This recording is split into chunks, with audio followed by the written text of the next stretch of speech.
اگر شما هم تو سن میانسالی هستید و حس میکنید که پاهاتون قدرت قبل رو نداره، زود خسته میشید، نمیتونید مثل گذشته راه برید و حرکت بکنید، پیاده روی بکنید، ایستادن‌های طولانی واسهتون سخته، پله بالا رفتن واسهتون دشواره و یا مثل اکثریت افراد جامعه این باور رو دارید که تو سن پیری استخوان‌هاتون پوک میشه، عضلاتتون تحلیل میره، پاهاتون ضعیف میشه و با یه زمین خوردن ساده استخوان لگنتون میشکنه و ترمیم نمیشه و یا زمینگیر میشید و افراد خانواده باید به شما کمک کنن و کارهاتون رو انجام بدن. توی این ویدیو میخوام دلایل اصلی ضعیف شدن پاها در پیری رو بگم و جایگزین‌های مناسبی رو بگم که اون جایگزین‌ها میتونه به شما کمک بکنه که تا پیری پاهاتون قوی و سالم بمونه. درسته که هرچی سنمون بالاتر میره و پیرتر میشیم اون انرژی جوانی رو نداریم، چست و چابک نیستیم، ولی دلیل برای این نمیشه که اونقدر ضعیف و شکننده باشیم که نتونیم کارهامون رو خودمون انجام بدیم و وابسته به افراد خانوادهمون باشیم.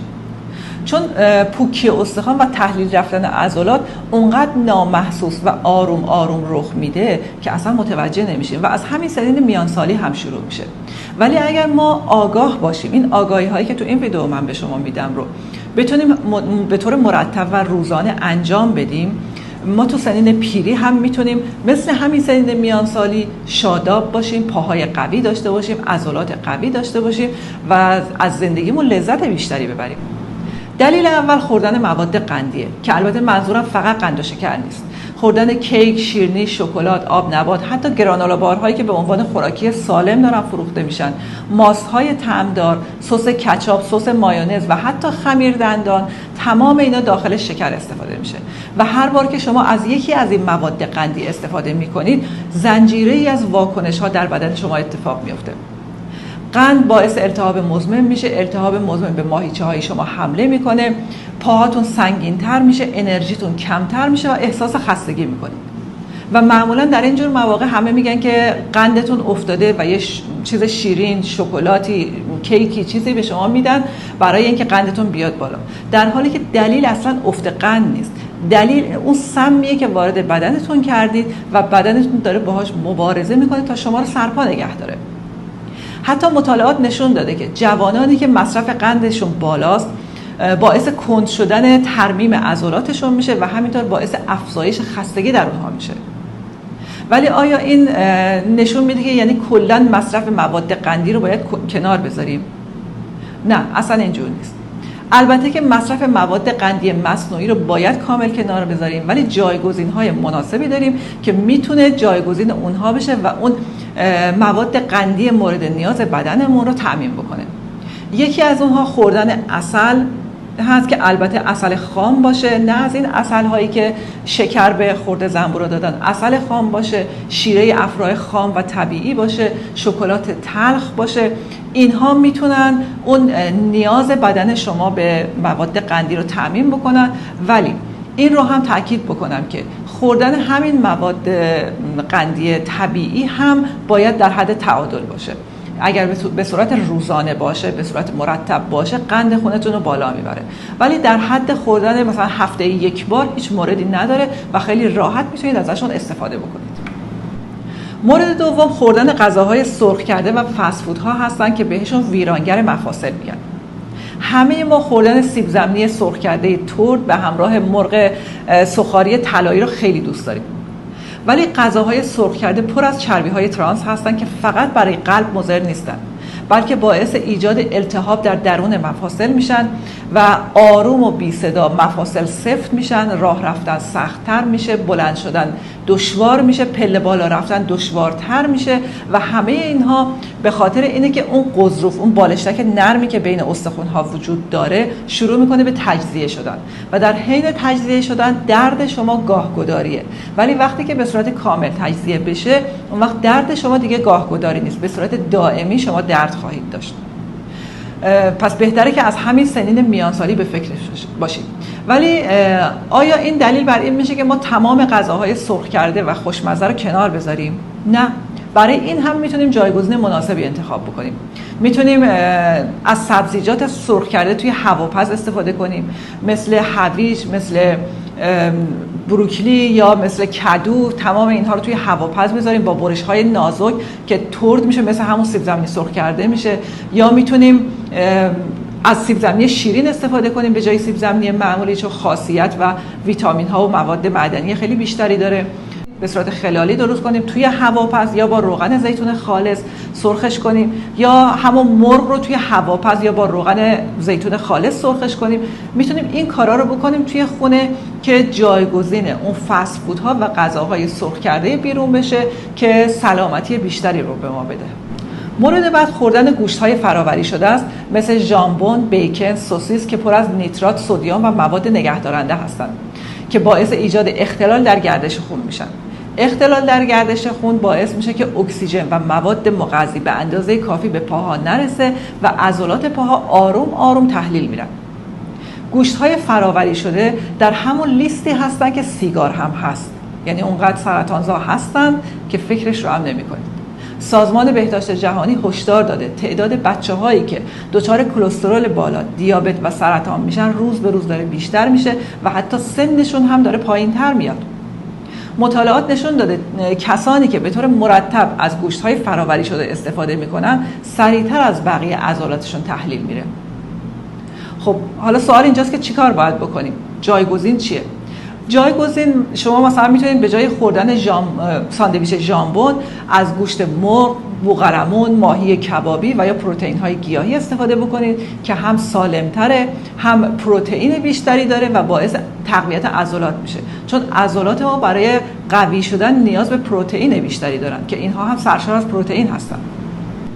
مورد بعد خوردن غذاهای شوره، مخصوصا غذاهای شوری که با نمک سفید آشپزخونه که اکثریت دارید استفاده میکنید درست شده باشه، مثل چیپس، پفک، اسنک ها، خیارشور، حتی همین گوشت های فراوری شده، سس هایی که رو غذاتون میزنید، اینها به غیر از اینکه شکر دارن نمک هم دارن و نمک همون نمکی هستش که اکثریت دارید استفاده میکنید و به عنوان سم شناخته میشه.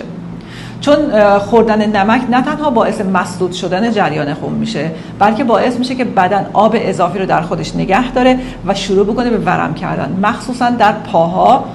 گردش خون به راحتی انجام نمیشه، رگ‌های خونی سفت میشه، خون به راحتی جریان پیدا نمیکنه، اکسیژن و مواد مغذی به پاها نمیرسه و آب اضافی تو پاها جمع میشه و پاها شروع میکنه به ورم کردن. کسانی که ورم پا دارن به این دلیله.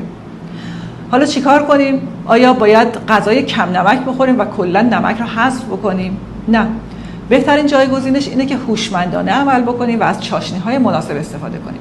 میتونیم به جای نمک سفید آشپزخانه که سمه و هیچ ماده معدنی نداره، از نمک صورتی هیمالیای اصل و خالص استفاده بکنیم و یا نمک کلتیک که اسم دیگه‌اش سلتیک هم هست استفاده بکنیم که حدود 80 نوع ماده معدنی دارن، خیلی مفیدترن نسبت به اون نمک سفید که هیچ ماده معدنی نداره. و همینطور میتونیم از سبزیجات معطر و یا چاشنی آبلیمو استفاده کنیم برای اینکه غذاهامون رو خوش طعم‌تر بکنیم.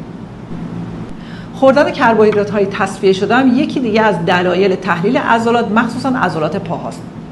خوردن نون سفید، برنج سفید، ماکارونی، پاستا، کراکرها، اینها نه تنها هیچ ماده مغذی ندارن، بلکه پر از گلوتن هستن که باعث افزایش قند خون شما میشن و بعد افت پیدا میکنه قند خون و باعث میشه که بدن شما احساس سنگینی بکنه، پاهاتون خسته میشه، احساس بیحالی میکنید و کلا بعد از خوردن کربوهیدرات ها شما دوست دارید دراز بکشید و بخوابید.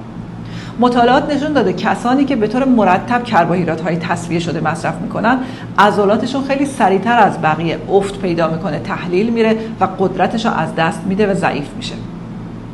چیکار میتونیم بکنیم؟ اینجا هم میتونیم جایگزین‌های مناسب‌تری رو انتخاب بکنیم. میتونیم به جای خوردن نون سفید از نون کامل و سبوسدار استفاده کنیم، به جای خوردن برنج سفید از برنج قهوه‌ای استفاده کنیم، به جای پاستا از کینوا استفاده کنیم و به جای خوردن کورن فلیکس از جوی دوسر استفاده بکنیم. اینها باعث میشه که انرژی بیشتری در بدنمون جمع بشه و احساس بهتری بهمون بده. اگر دچار گرفتگی و سفتی در عضلاتتون، مخصوصا عضلات پشت ساق پاتون میشید و عضلات پاتون شبها، نصف شبها یا در زمان ورزش یا در هر شرایطی میگیره و سفت میشه، دلیلش کمبود منیزیم و کلسیم در بدنتونه که باعث میشه عضلات پشت پا گرفته میشه و سفت میشه. و همینطور اگر بدنتون بیش از حد قلیایی باشه، باعث میشه که مواد معدنی به خوبی جذب بدنتون نشه. چون تعادل پی اچ در بدن نقش مهمی رو در جذب مواد معدنی در بدن ایجاد میکنه. برای جبران مگنیزیم و کلسیم میتونید از سبزیجات برگ پهن و همینطور مغزها استفاده کنید و همینطور برای تعادل پی اچ بدنتون میتونید از سرکه سیب استفاده کنید که اینها باعث میشه که مواد معدنی به خوبی جذب بدنتون بشه و گرفتگی عضلاتتون از بین بره و همینطور پی اچ بدنتون به تعادل برسه. مورد بعدی اینه که ورزش رو حتما تو برنامه روزانه‌تون قرار بدید. مخصوصا ورزش‌های مقاومتی با وزنه. سعی کنید عضلاتتون رو تحت تحریک و کشش قرار بدید تا تقویت بشن. و لازم هم نیست که همه اینها رو، همه اون مواد مضر رو یک دفعه قطع کنید یا ورزش رو یک دفعه شروع بکنید.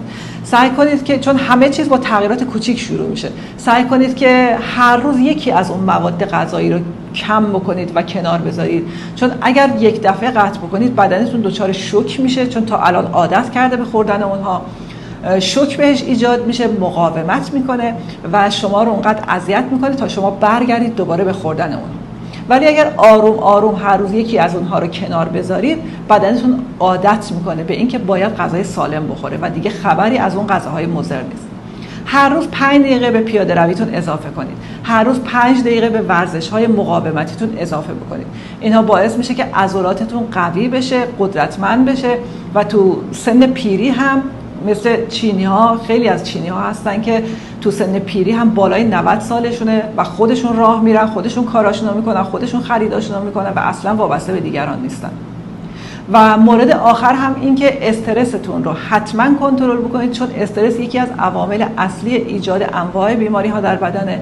به هر روشی که خودتون میدونید سعی کنید استرستون رو کنترل بکنید. امیدوارم که تنتون سالم باشه، دلتون خوش باشه، زندگیتون پر رونق باشه، روز و شب خوبی داشته باشین. خدا نگهدار همتون.